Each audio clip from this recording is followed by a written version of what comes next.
Okay, so a lot of folks want to know if they are not a U.S. citizen, if they can buy a bail bond in the U.S. And the answer is absolutely. I think what they're maybe really asking, though, is if the defendant is an illegal alien, will a bail bond release the defendant from jail?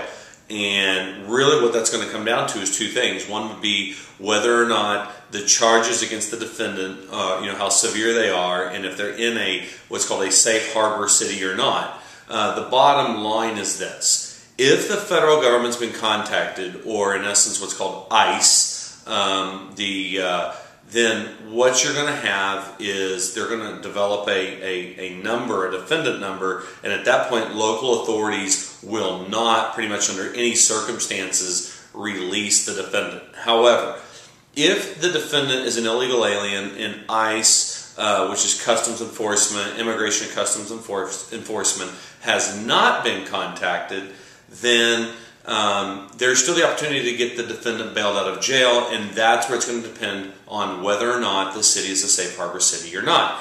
If they are a safe harbor city and ICE has not been contacted, then get in touch with the bail bondsman.